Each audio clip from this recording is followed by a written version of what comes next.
ओम नमः शिवाय। दोस्तों, आज मासिक शिवरात्रि है, इसलिए आप सभी के समक्ष आज मैं शिव पार्वती जी की बड़ी ही रोचक अनसुनी कथा लेकर आई हूँ। ये कहानी बहुत ही ज्ञानवर्धक है दोस्तों, इसलिए इस कहानी को पूरे अंत तक जरूर सुनिएगा।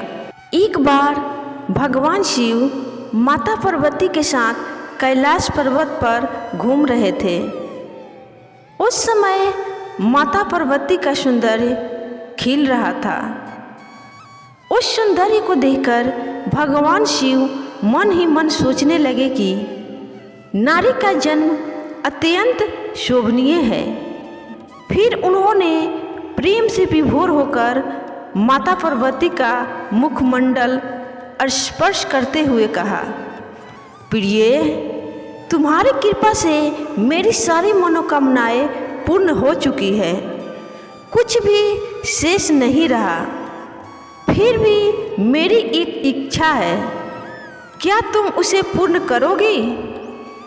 तब माता पार्वती ने कहा, शंभु, आपकी कौन सी इच्छा है, बताइए मुझे, मैं अवश्य उसे पूर्ण करूंगी। तब शिव ने अपनी इच्छा बताते हुए कहा, देवी, मेरी इच्छा है कि तुम मृत्यु लोक में पुरुष रूप में अवतीर्ण हो जाओ, मैं भी स्त्री रूप में अवतीर्ण हो जाऊंगा। इस समय जिस प्रकार मैं तुम्हारा पति हूँ तथा तुम मेरी प्राण प्रिय पत्नी हो, उसी प्रकार का दाम्पत्य प्रेम उस समय भी हो, यही मेरी इच्छा है, तुम इसे पूर्ण करो।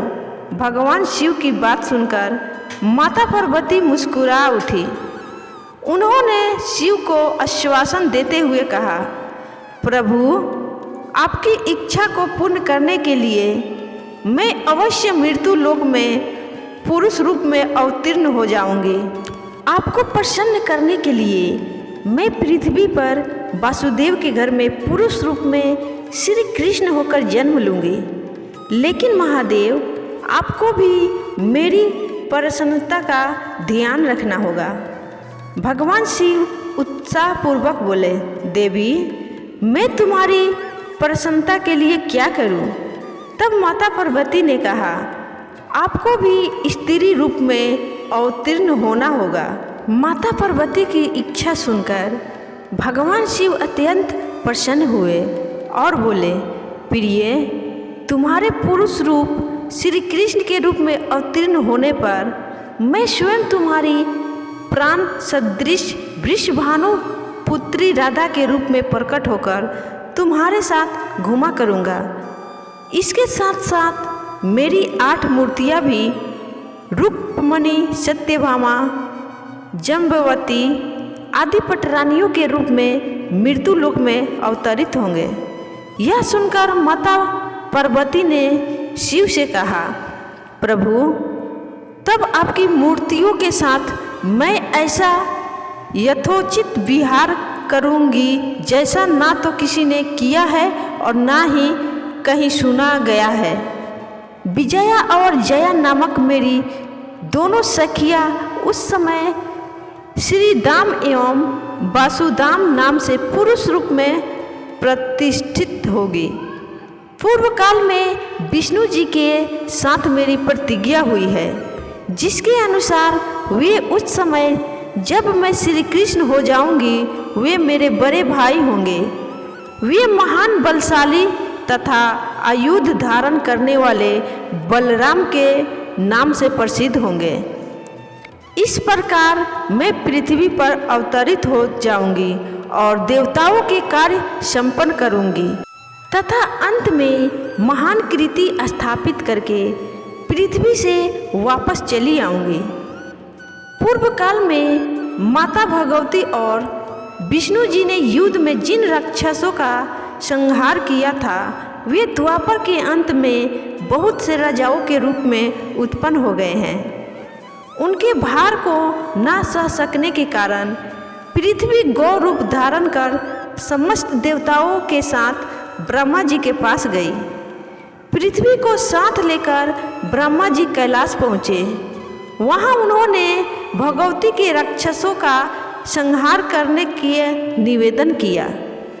तब माता भगवती ने कहा, हे ब्रह्मा जी, मैं स्त्री रूप में उन राजाओं का वध नहीं कर सकती, क्योंकि उन्होंने भक्तिपूर्वक मेरे स्त्री का स्वरूप का ही आश्रय ग्रहण किया है। लेकिन हाँ, मेरी जो भद्रकाली मूर्ति है वह वासुदेव के घर में पुरुष रूप में जन्म लेगी। वासुदेव पत्नी देवकी के गर्भ से श्याम अवतार लेंगे।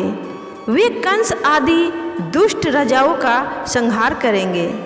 भगवान विष्णु भी अपने अंश से उत्पन्न होकर महाबली अर्जुन के रूप में प्रसिद्ध होंगे और धर्मराज युधिष्ठिर होंगे। पवन देव, भीमसेन तथा अश्विनी कुमारों के अंश से नकुल और सहदेव उत्पन्न होंगे। ये सब धर्मपरायण होंगे। दुष्ट दुर्योधन आदि का पांडवों से युद्ध होगा। मैं युद्ध में माया फैलाकर रणभूमि में उपस्थित होकर परस्पर मारने की इच्छा वाले उन दुष्ट राजाओं का संहार कर दूंगी। मेरी भक्ति में लीन रहने वाले पुण्य आत्मा तथा धर्मनिष्ठ पांडु पुत्र पांचों भाई बाख जाएंगे। इस प्रकार मैं सभी पापी राजाओं का संहार कर डालूंगी। पृथ्वी को भार मुक्त कर पुनः यहाँ से चली जाऊंगी। हे जगपते, मैं लोक कल्याण के लिए इस प्रकार का कार्य करूंगी। आप विष्णु जी के पास जाकर उनसे प्रार्थना कीजिए कि वे मानव देह धारण कर पांडु पत्नी के गर्भ से शीघ्र पृथ्वी पर अवतरित हो। भगवती के इस प्रकार कहने पर ब्रह्मा जी भगवान विष्णु के पास पहुँचे और उनसे पृथ्वी पर अवतरित होने के लिए प्रार्थना की। तब भगवान विष्णु ने उन्हें आश्वासन दिया कि मैं इंद्रदेव के द्वारा कुंती के गर्भ से मानव रूप धारण कर अवतरित हो जाऊंगा। इस प्रकार ब्रह्मा जी से प्रार्थना करने पर साक्षात भगवती देवताओं का कार्य सिद्ध करने के लिए अपने अंश से वासुदेव पुत्र श्री कृष्ण रूप में अवतीर्ण हुई और भगवान विष्णु ने भी महान बल पराक्रम श्री बलराम तथा पांडु के दूसरे पुत्र अर्जुन इन दो रूपों में जन्म लिया। भगवान शिव भी पीछे नहीं रहे।